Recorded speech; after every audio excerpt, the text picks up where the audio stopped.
Hi friends, welcome to Taj Vlogs. So இன்னைக்கு வந்து நம்ம Taj Vlogsல கேக் ரெசிபி தான் பண்ண போறோம். வாங்க எப்படி செய்யறதுன்னு பார்க்கலாம். நம்ம இன்னைக்கு செய்ய போற கேக்ல முட்டை சேர்க்க போறது கிடையாது. நெக்ஸ்ட் மெயினான ஒரு திங் பாத்தீங்கன்னா அவன் எல்லாமே எப்படி பேக் பண்றதுன்னு சொல்லி தான் பார்க்க போறோம். இந்த மெத்தட்ல நீங்களும் உங்க வீட்ல சின்ன சின்ன ஃபங்க்ஷன்ஸ்க்கு இந்த கேக்கை வந்து ட்ரை பண்ணலாம். கேக்கை வந்து செய்கிறதுக்கு ஃபஸ்ட்டு நான் ஒரு கேக் மோல்டு எடுத்துருக்கிறேன். அதில் வந்து கொஞ்சமாக பட்டரை சேர்த்து இந்த மாதிரி நல்லா வந்து க்ரீஸ் பண்ணி விட்டுக்கிறேன். அதுக்கப்புறமா வந்து ஒரு பவுலில் வச்சு 1 கப் வந்து மைதா சேர்த்துருக்கேன். நெக்ஸ்ட்டு 1/4 கப் அளவு வந்து கொக்கோ பவுடர் சேர்த்துருக்கிறேன். 1/2 கப் அளவு வந்து சுகர் இதெல்லாமே சேர்த்து கூடவே வந்து 1 டேபிள் ஸ்பூன் வந்து பேக்கிங் பவுடர், 1/2 டேபிள் ஸ்பூன் வந்து பேக்கிங் சோடா இதெல்லாமே சேர்த்து நல்லா வந்து மிக்ஸ் பண்ணிக்கோங்க. அந்த பவுடர் வந்து எல்லாமே நல்லா செட் ஆகிடணும், அந்த மாதிரி நல்லா மிக்ஸ் பண்ணிக்கோங்க. அதுக்கப்புறமா 1 டேபிள் ஸ்பூன் வந்துட்டு பட்டர் சேர்த்து அதையுமே வந்து நல்லா மிக்ஸ் பண்ணி மில்க் சேர்த்துக்கோங்க. மில்க் வந்து நான் கொஞ்சம் கொஞ்சமாக தான் சேர்த்தேன். லாஸ்ட்டில் பார்த்தா அது வந்து 1 கப் மில்காக இருக்கும். நீங்கள் வந்து 1 கப் மில்க் ஃபுல்லாகவே அப்படியே சேர்த்து இந்த மாதிரி வந்து நல்லா கெட்டியாக அதை வந்து மிக்ஸ் பண்ணி எடுத்துக்கலாம். இதை அப்படியே ஒரு சைடில் வச்சுட்டு நான் வந்து டைரி மில்க் சாக்லேட் எடுத்துருக்கேன். அதை வந்து இந்த மாதிரி சின்ன சின்ன பீஸஸாக வந்து கட் பண்ணிக்கிறேன். கட் பண்ணிவிட்டு இந்த கேக்கோட மிக்சரில் வந்து சேர்த்து அதையுமே வந்து நல்லா மிக்ஸ் பண்ணிக்கிறேன். இந்த மாதிரி செய்கிறதுனால உங்கள் கேக் வந்து நல்லா சூப்பராக டேஸ்டியாக இருக்கும். இந்த கேக் மிக்சரை வந்து நல்லா மிக்ஸ் பண்ண பிறகு நம்ம க்ரீஸ் பண்ணி வச்சுருந்த நம்மளோட மோல்டை எடுத்து இன்னொரு தடவை திருப்பியும் க்ரீஸ் பண்ணிக்கிட்டு நம்ம மிக்ஸ் பண்ணி வச்சுருந்த மிக்சரை வந்து இதுக்குள்ளே சேர்த்துடலாம். சேர்த்துட்டு நல்லா ஒரே லெவலில் இருக்கிற மாதிரி பார்த்துக்கலாம்.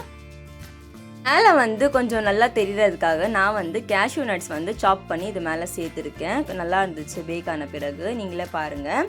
அதுக்கப்புறமா ஒரு குக்கரை வந்து இந்த மாதிரி ப்ரீ ஹீட் பண்ணி வச்சுக்கலாம். வெறும் விசில் எடுத்துகிட்டு வெறும் குக்கரை மூடி ஒரு 10 மினிட்ஸ் வந்து ப்ரீ ஹீட் பண்ணிவிட்டு அதுக்கப்புறமா ஓப்பன் பண்ணி நம்ம வச்சுருந்த நம்மளோட கேக் மோல்டை எடுத்து அப்படியே அந்த குக்கருக்குள்ளே வச்சிடலாம்.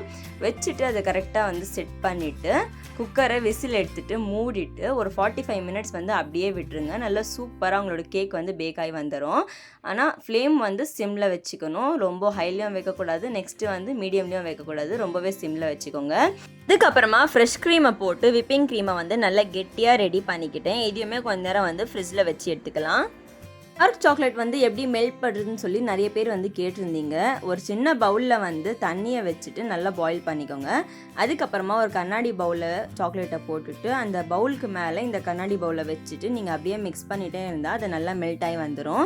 இந்த டார்க் சாக்லேட் சிரப்பை வந்து நான் தனியாக ஒரு கப்பில் வந்து எடுத்து வச்சுக்கிட்டேன். நெக்ஸ்ட்டு வந்து நம்ம விப்பிங் க்ரீமுமே பார்த்திங்கன்னா இந்த அளவுக்கு நல்லா கெட்டியாக இருக்கணும். இன்னொரு சைடில் ஒரு சின்ன கிண்ணத்தில் தண்ணி அண்ட் வந்து ஒரு 1/2 கப் சுகர் இது எல்லாமே சேர்த்து நல்லா வந்து பாயில் ஆகி வச்சு எடுத்துக்கிட்டேன்.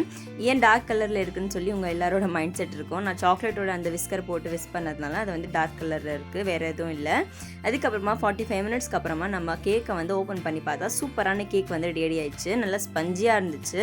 இப்போ பாருங்கள், அது டூத் பிக் வந்து நீங்கள் உள்ளே போட்டு எடுத்தால் உங்களுக்கே பார்த்தாலே தெரியும் எதுவுமே வந்து ஒட்டலை. நல்லா சூப்பராக பேக் ஆகி வந்துடுச்சு. இப்போ இதை வந்து எடுத்து வச்சு ஆற வச்சிடலாம். முட்டை சேர்க்காமல் அண்ட் வந்து எந்த விதமான ஒரு அவனும் இல்லாமல் எப்படி சூப்பராக பேக் ஆயிடுச்சுன்னு சொல்லி பார்த்தீங்களே, இதே மாதிரி நீங்களும் ட்ரை பண்ணி பார்த்துட்டு என்னோடய கமெண்ட் பாக்ஸில் சொல்லுங்கள். கேக் வந்து சூப்பராக ரெடி ஆகிடுச்சு, நல்ல ஸ்பாஞ்சினஸ் இருக்குது. அதுக்கப்புறமா ஒரு கேக்கோட அந்த ட்ரேயில் வச்சுட்டு நான் கேக்கு கீழே வரும் இல்லையா அந்த பிளேட்டுமே வந்து வச்சுக்கிட்டேன். இந்த கேக்கை வந்து சைடில் ஃபுல்லாக கட் பண்ணி அப்படியே எடுத்தோன்னா நல்லா சூப்பராக வந்துருச்சு. இப்போ இதை வந்து ஃப்ளிப் பண்ணிவிட்டு நம்ம ட்ரேயில் எடுத்து வச்சுக்கலாம். இப்போ இது மேலே வந்து சுகர் சிரப் தான் அப்ளை பண்ணணும், வேறு எதுவுமே கிடையாது. அண்ட் வந்து இதை வந்து டெக்கரேஷன் கொடுக்கணும். ஸோ இப்போ பாருங்கள், நான் வந்து உங்களுக்கு ப்ரெஸ் பண்ணி காமிச்சிருக்கிறேன். எவ்வளோ ஸ்பஞ்சியாக இருக்குது உங்களுக்கு பார்த்தாலே வந்து தெரியும். அதுக்கப்புறமா நம்ம ட்ரேயில் வச்சுட்டு இதை வந்து ஃப்ளிப் பண்ணிக்கோங்க. ஃப்ளிப் பண்ணிவிட்டு நம்ம செஞ்சு வச்சுருந்த சுகர் சிரப்பை இது மேலே இந்த மாதிரி வந்து போட்டுக்கோங்க. அதை நல்லா உள்ளே இழுத்துக்கும், நல்லா ஸ்வீட்டாக இருக்கும். உங்களுக்கு வந்து ஸ்வீட் கம்மியாக வேணும் அப்படின்னா நீங்கள் லைட்டாக சேர்த்துக்கோங்க. நான் வந்து இந்த ஃபுல் கப்புமே வந்து சேர்த்துருந்தேன். சுகர் சிரப் வந்து ஃபுல்லாகவே சேர்த்துட்டு இதை வந்து அப்படியே ஃப்ளிப் பண்ணிக்கிறேன். அதுக்கப்புறமா நான் செஞ்சு வச்சுருந்த டார்க் சாக்லேட்டோட அந்த சிரப்பையுமே வந்து மேலே சேர்த்துக்கிறேன். மேலே சேர்த்துட்டு இதை வந்து நல்லா அப்ளை பண்ணிக்கிறேன். நல்லா கொஞ்சம் கொஞ்சமாக போட்டு இதை வந்து ஃபுல்லாக அப்ளை பண்ணி எடுத்துக்கோங்க. டெக்கரேஷன்ஸ் வந்து உங்களோட விருப்பம் தான். நான் வந்து 2 கிட்கேட்டை வந்து இந்த மாதிரி ஹார்ட் ஷேப்பில் வந்து நிப்பாட்டிட்டேன். இதுவுமே வந்து சூப்பராக இருந்துச்சு, வேணும்னா ட்ரை பண்ணிக்கோங்க. அதுக்கப்புறமா ஃப்ரிட்ஜ்லேருந்து விப்பிங் க்ரீமை எடுத்து ஒரு பவுலில் சேர்த்துட்டு கொஞ்சமாக க்ரீன் கலரை வந்து சேர்த்துருந்தேன். பிகாஸ் வந்து பிளாக்கு க்ரீன் கொஞ்சம் வந்து நல்லா டார்க்காக இருக்கும், அதனால தான்.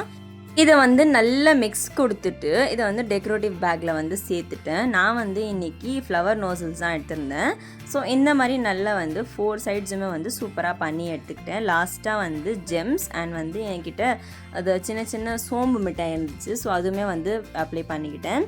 ஜெம்ஸ் வந்து சைடில் இந்த மாதிரி வந்து ஸ்டிக் பண்ணி விட்டுட்டேன். சூப்பராக இருந்துச்சு. கண்டிப்பாக ட்ரை பண்ணுங்கள். இந்த ரெசிபியோட இன்க்ரீடியன்ட்ஸ் வந்து உங்களுக்கும் தேவைன்னா சீக்கிரமாக போய் டிஸ்கிரிப்ஷனில் செக் பண்ணுங்கள். பாய்.